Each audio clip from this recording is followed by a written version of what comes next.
মৌসুমীর সংসারে সবাইকে জানাই স্বাগত। শুভ সকালের অনেক শুভেচ্ছা, অনেক ভালোবাসা। আশা করি আপনারা সবাই ভালো আছেন।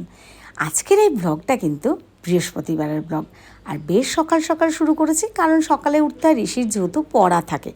তো আমি সকালবেলা উঠেই আমি একটু বাইরের ফুল গাছগুলো দেখিয়ে নিলাম। আর হ্যাঁ, শুনেছি নয়নতারার পাতা দিয়ে না কীরমভাবে যেন একটা তেল বানায়, মাথায় দিলে নাকি খুব ভালো হয়, চুলগুলো ভালো থাকে। আমি ঠিকঠাক সেটা জানি না, কিন্তু আমি ভাবছি আমার পাতা হয়েছে না, দেখি সেটা জেনে নিয়ে তারপরে তাহলে আমি মাথায় একদিন দেবো, সেটা মনে মনে ভাবছি। তাই আপনাদের সাথে শেয়ার করলাম।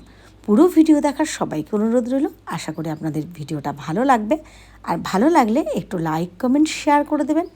আপনারা ছাড়া আমি কিছুই না। যারা সব সময় পাশে থাকেন, ভিডিওগুলো দেখেন, যেটুকুনি ভিউজ হয়, লাইক কমেন্ট হয়, শেয়ার হয়, তাদের সবাইকে জানাই অনেক ধন্যবাদ, অনেক ভালোবাসা। আর হ্যাঁ, যারা আমার ইউটিউব চ্যানেল মৌসুমীর সংসার থেকে দেখেন, তারা আমার ফেসবুক প্রোফাইল মৌসুমী বড়াল ঘোষ ফলো করে দিতে পারেন। আর যারা আমার ফেসবুক আছেন মৌসুমী বড়াল ঘোষে, তারা আমার ইউটিউব চ্যানেল মৌসুমীর সংসার প্লিজ প্লিজ প্লিজ সাবস্ক্রাইব করে দিয়ে পাশে থাকবেন। তো চলুন, এবার কি করছি দেখতেই পাচ্ছেন, একটা ডিম ভেঙে গেল। মানে আমি ডিম আর আলু সেদ্ধ করে নিলাম, আর ঋষিকে আমি বলেছি পাউরুটি নিয়ে আনতে। তো আমি স্যান্ডউইচ বানাবো। দেখেছেন এই এগ কাটারটা কিনেছিলাম, এটা আমার পুরনো ফ্রেন্ডরা অনেকেই দেখেছেন, হয়তো নতুনরা দেখেননি। ভীষণ ভালো। তবে হ্যাঁ, এই যদি ডিমগুলোকে না একটু বেশ ঠান্ডা জলে কিছুক্ষণ ভিজিয়ে রাখা যায়, তাহলে বেশ একটা হার্ডি মতন কাটে, মানে একটুও ছড়িয়ে যায় না, কুসুমটা বেরিয়ে যায় না। এটা আমি নিজে এক্সপেরিমেন্ট করে দেখেছি, এটা আমি কারোর থেকে শিখিনি, বা আমি নিজেও ওরমভাবে জানি না, কিন্তু আমি এটা দেখেছি, আমি আমার অভিজ্ঞতা থেকে বললাম। যদি গরম গরম এটাকে কাটতে যাই, তাহলে না একটু কেমন ভেঙে ভেঙে যায়, কিন্তু দেখেছি এটা বেশ ঠান্ডা হয়ে যায়। তো অনেকক্ষণ পরে যেদিন কেটেছে, সেদিনই দেখেছি ডিমগুলো কি সুন্দর বেশ গোটা গোটা ওরমভাবে কাটে। তো তাই জন্য আপনাদের সাথেও এটা শেয়ার করলাম। যদি আপনারাও এই এগ কাটার কিনতে চান বা ব্যবহার করতে চান ডিমগুলো এইভাবে, তাহলে হয়তো এটা কাজে লেগে যাবে। আমরা সবার থেকেই প্রতিনিয়ত কিছু না কিছু শিখি, জানার চেষ্টা করি, বোঝার চেষ্টা করি। আর একে অপরের ভালো লাগাগুলো, ভালো কাজগুলো শেয়ার করলে কি আমাদের অনেক সবার উপকার হবে। তো সেই জন্য আমি বললাম, ডিমটা দেখবেন আপনারা নিজেরাই গরম করে কেটে, গরম অবস্থায় কেটে আর ঠান্ডা করে কেটে ডিফারেন্স অবশ্যই বুঝতে পারবেন। তো এই যে আমি কি করছি, আগে ব্রেডগুলোর মধ্যে আমি মিউনিস লাগিয়ে নিচ্ছি।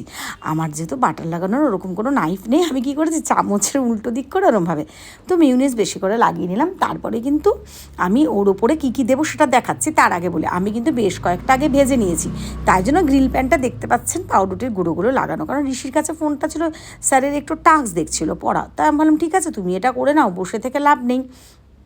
ভিডিও তো দেখাবো তো 2-4টে, কেন অনেক তো দেখালে অনেকটা বড় ভিডিও হয়ে যায়, ওরকম তো হয় না। আমরা যে কাজ সারি, যারা আমরা কন্টেন্ট ক্রিয়েটার বা এরকম ব্লগ করি, কিছুটা অংশ দেখানোর চেষ্টা করি। তাই জন্য বেশ কিছুটা ভাজা হয়ে গেছে। এখন আমি কি করছি, ওটার মধ্যে বাটার দিয়ে নিলাম, তারপরে পাউরুটিটা দিয়ে নিলাম, তার উপরে আলু সেদ্ধ আর আমি ডিম কাটারটা দিয়ে নিলাম। হ্যাঁ, এর মধ্যে কিন্তু আমি অনেকবার আগেও বানিয়েছি, তখন ক্যাপসিকাম দিয়েছি, টমেটো দিয়েছি, পেঁয়াজ দিয়েছি, গাজর দিয়েছি। হ্যাঁ, যদি বলেন এইটুকু পাউরুটির মধ্যে দিয়েছি বেশ ছোট্ট ছোট্ট অংশ করে, বেশ ভালো লাগছিলো দেখতে, আর খেতেও কিন্তু ভালো। তবে হ্যাঁ, এটা যে একদম খেতে খারাপ হয়েছে তা নয়, মানে খুব তাড়াতাড়ি সহজভাবে পেটে খাওয়ার জন্য, খিদেটা মানে টিফিন করার জন্য, বা খিদেটা পেলে তো খেতে হবে তাড়াতাড়ি, তো সেটার জন্য কিন্তু ভীষণ ভালো। তো ওটা ভালো করে একটু চেপে দিয়ে তারপরে ওপর থেকে আবার মিউনিস লাগানো আর একটা পাউরুটি দিয়ে দিচ্ছি। এবার আমি না যখনই এরকম কাজ করি, আর ঋষি যদি দেখে আমি যদি হাত দিয়ে ঠেসে ঠেসে দিই বা হাত দিয়ে ধরি, ও বলে মা তোমার গরম লাগে না?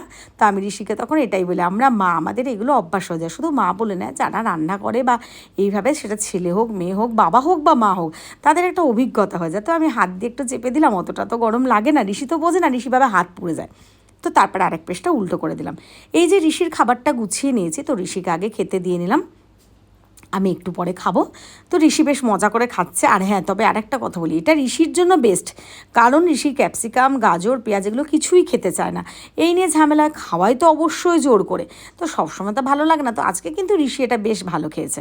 এইবার ঋষিকে বললাম, বাবা বিস্কুট নেই, আমার কালু সোনাকে একটু বিস্কুট দেবো। তাই জন্য আমার কালু সোনার জন্য আমি বলছি কি, একবারে বিস্কুটের প্যাকেটটা কৌটোর মধ্যে ভরে নাও, তাতে সুবিধা। তো দেখো ভরেই যাচ্ছে ভরেই যাচ্ছে, তো ভরে না কৌটোটার মধ্যে কিছু থাকে, কালু সোনাকে দিয়ে দিলে বাদ বাকিটা ভরে যায়, আর একটা কৌটোও আছে। এখন ঋষিকে একটু পড়তে বসালাম। পড়তে বসানো তো মানে তো নাম মাত্র, মানে এটা দেখাতেও আমার নিজের খারাপ লাগে, কিন্তু ডেলি ব্লগের যে কিছুটা কী পরে কী করছি দেখাতে হয়, তাই একদমই পড়াশোনা করে না। তো এই যে আমার কালু সোনা বিস্কুট টিস্কুট খেয়ে বেশ আরাম করে শুয়ে রয়েছে। আর এখন কিন্তু বেশ দুপুর মত গড়িয়ে গেছে। দেখুন বাইরের মেঘটা কোনো জায়গায় পরিষ্কার, আবার কোনো জায়গায় মনে হচ্ছে যেন একটু বৃষ্টি নামবে, এরকমই মনে হচ্ছে। মেঘটা কেমন বেশ একটা ঘন কালো হয়ে আসছে, আবার এক এক জায়গায় কিন্তু পরিষ্কার। দেখেছেন একটা পাখি উড়ে গেল, কি ভালো লাগছে তাই না? তো ঋষি কিন্তু এখন কি করছে, যেহেতু আজকে পাউরুটিগুলো খেয়েছে একটু দেরি করে, ডিম দিয়ে ভাত ছিল ফ্রিজে, ওটাকে আমরা এটাও প্রায় দিনই খাই, হলুদ গোলমরিচের গুঁড়ো বিট লবণ বা এমনি লবণ দিয়ে ভেজে ওর জন্য খাবার রেডি করে নিয়েছে। আর আমি রাতে খাবো আজকে ম্যাগি। তো ভিডিওটা কেমন লাগলো অবশ্যই জানাবেন, ভালো লাগলে একটু লাইক কমেন্ট শেয়ার করে দেবেন। আজকের ভিডিওটা এখানেই শেষ করব। সবাই ভালো থাকবেন, সুস্থ থাকবেন, আমাদের পাশে থাকবেন, আপনারা ছাড়া আমি কিছুই না। বড়দের প্রণাম, ছোটদের ভালোবাসা। আর আজকের ভিডিওটা যারা পুরোটা দেখলেন সবাইকে জানাই অনেক অনেক ভালোবাসা, অনেক আদর, অনেক ভালোবাসা। তো চলুন টাটা, চোখ রাখুন পরের ভিডিওতে। আবারও বলছি সবাই ভালো থাকবেন।